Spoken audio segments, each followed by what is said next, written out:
So they've had some other guys who have had to step up recently, and then the next sound that you heard was the guys who are stepping up, which is what Eric Musselman was talking about.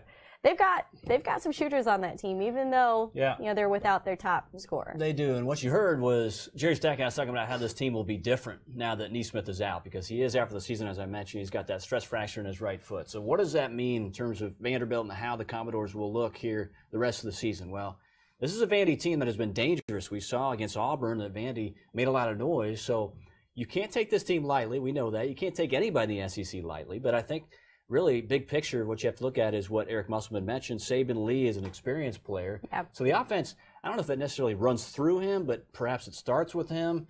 I do know that Saban is a guy that can create, not only off the dribble, but from the outside as well. But beyond that, you look at Scottie Pippen's son, and he's a good player as well. So they have some weapons, but I think Arkansas collectively just has more talent and really is the better basketball team. And really, if you looked at the odds, if you're in Vegas tonight, you know that Arkansas is about a 13-point favorite in this one against Vandy, as the game will start at 7:30. Yeah, I mean, not to mention they're still looking for their first conference win, and it's so hard to come and get it at Bud Walton Arena, especially when it's packed like it has been the past couple of nights.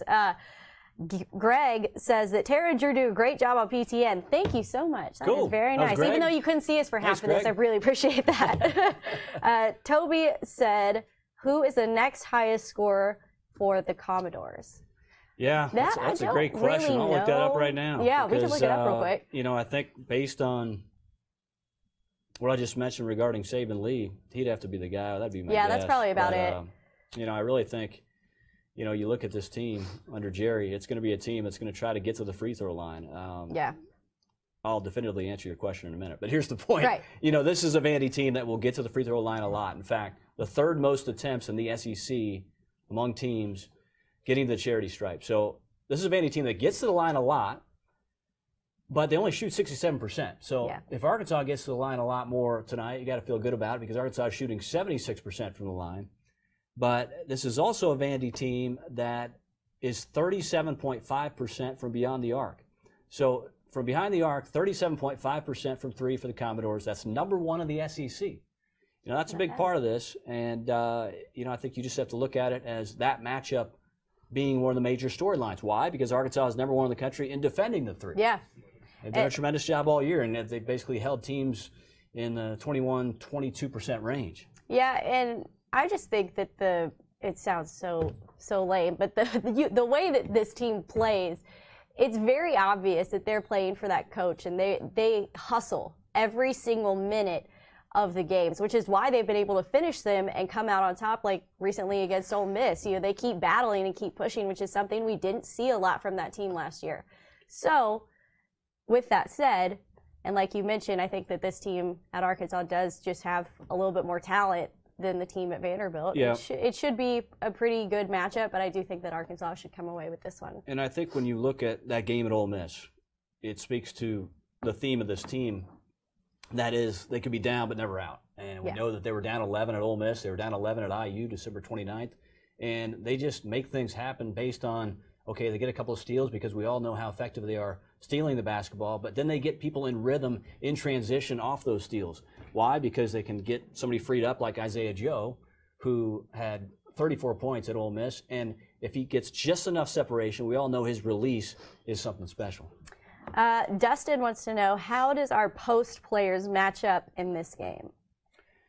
Well, let me get to that in a minute, but I do want to answer. It was Toby, right? Toby, I did want to clarify that, because Saban Lee is the team's scoring leader, 15.7 and 5.1 assists per game, based on the fact that Nesmith is now out. Now, Nesmith, as I mentioned, averages 23 points per game. And we saw Lee quite a bit last year, and that's why that's going to be a buzz name, so to speak, when we watch this game between Arkansas and Vanderbilt. But he mentioned post-play. Was he talking about Vandy or Arkansas?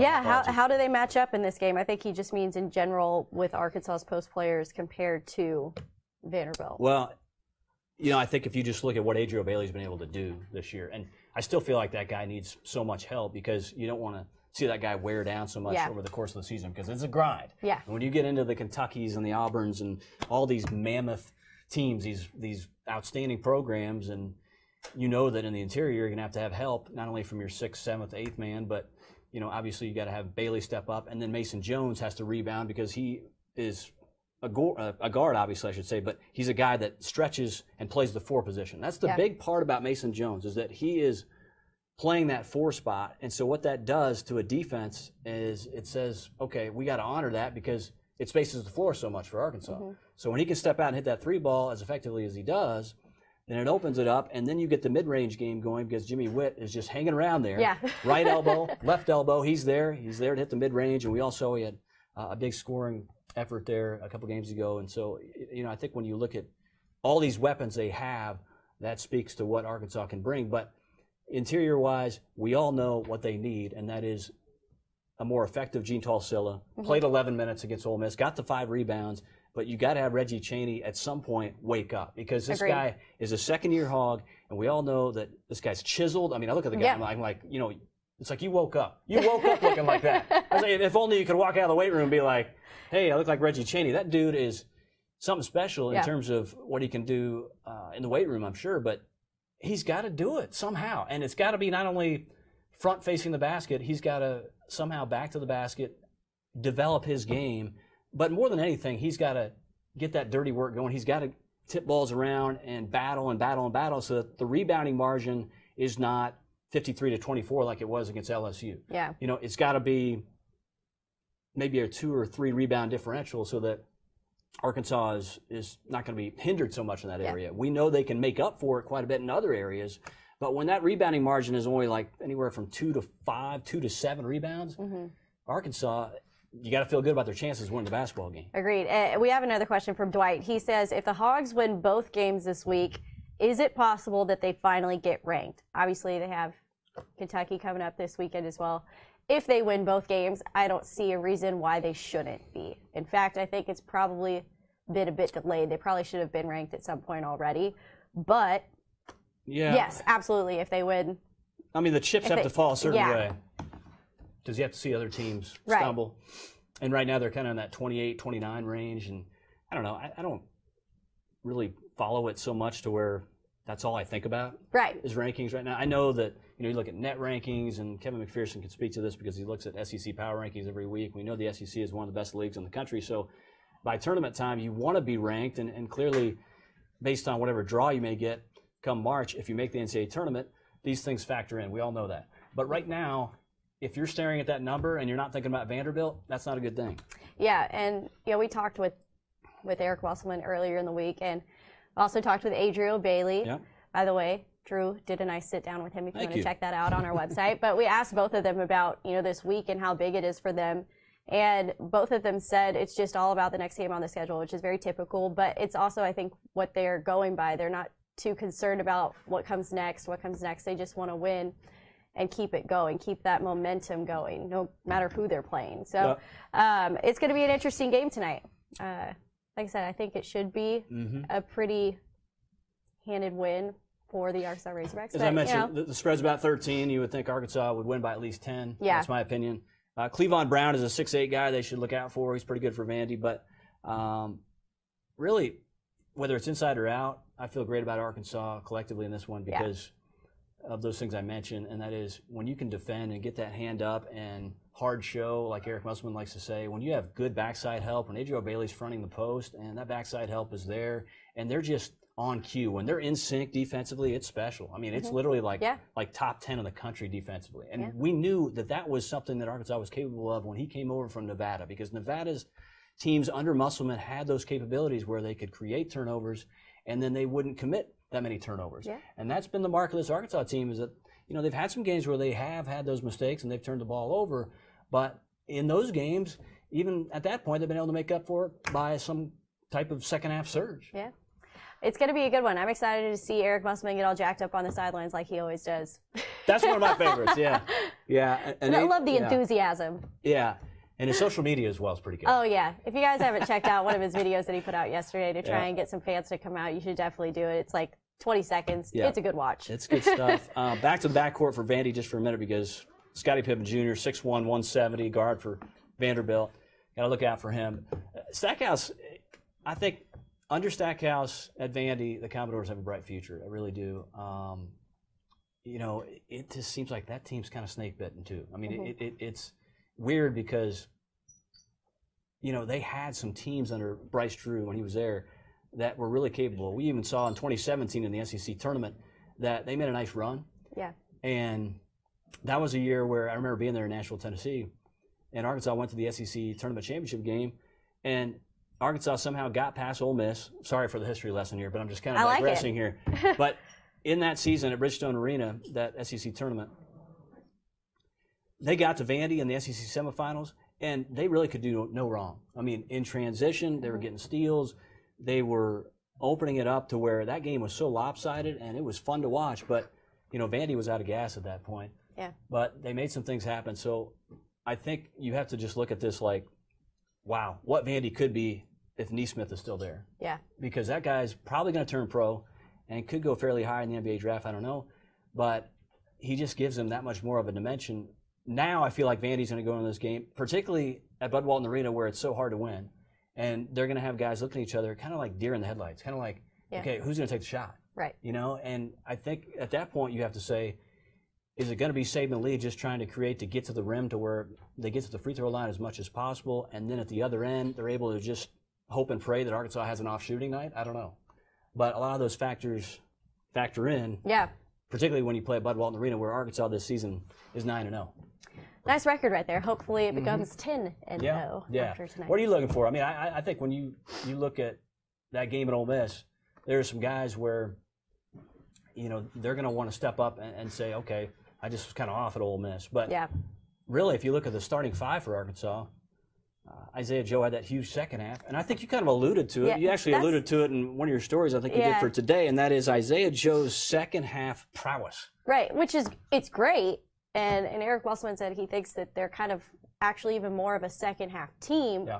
But with guys like Isaiah Joe, you need them going the whole game, like come out the gate strong. And he just basically said that Musselman thinks that the reason he's more of a second half guy is because he's an unselfish player. I understand that. It's not bad to be selfish sometimes. Yeah. Yeah, no doubt. Get it going sometimes. I think he did have an off night a couple times recently, but that doesn't mean that, you know, it's going to stay that way. He shake it off. Yeah, and I will go back to what Eric Musselman said last week. That is that the magic number on the road for threes made is 12 for Arkansas. If they can get to that mark, they got to feel really good about their chances. At home, I don't even really know what that mark is. Right. Because, you know, this is a team where they got to shoot a lot of threes. I mean, that's just who they are because you don't know how much you're going to get inside. And Israel Bailey, you know, he doesn't have to score all that much. He knows that. He told me a couple days ago, he said, I don't have to go for 40, and I know I can't really necessarily get 40. Yeah. The point is, when you have Joe and you have Jones, you have two of the elite scorers in the SEC. I'm talking about top 5 when I mean elite. Then you don't have to do much other than steal, rebound, block. Yeah. That's what Adriel Bailey does. Exactly. And so that's why these guys are so good staying within themselves and staying within themselves, that is, and just knowing their role to where, you know, Joe and Jones can take care of the bulk of the scoring. And maybe we'll see if Desi Sills can get hot. He's a guy that kind of flirts with being in double figures. That's kind of what I was going to bring up. I think one of the main differences from the past couple of years to this year is everyone knows what type of player they are in this team. That's a great point, really. And everyone knows their strengths and what they can do. I mean, you never really see Jimmy Witt throwing up long three-point shots. He doesn't shoot threes at all. Exactly. Yeah. He knows where he's comfortable and where he can make those shots, and that's not a bad thing. I mean, it's you get to your opportunity, you get to your open shot, and you take it.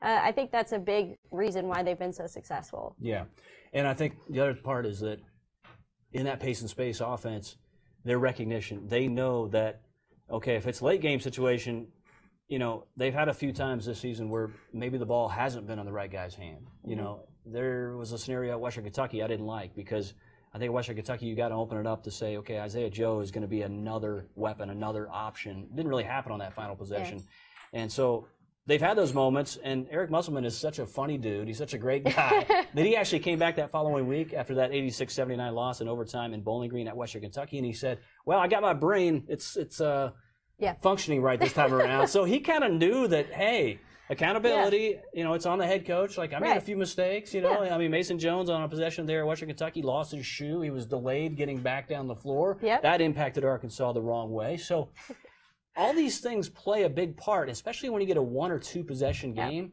You've got to be able to recognize that and say, okay, maybe now I take a timeout. And, you know, we've talked about that a lot.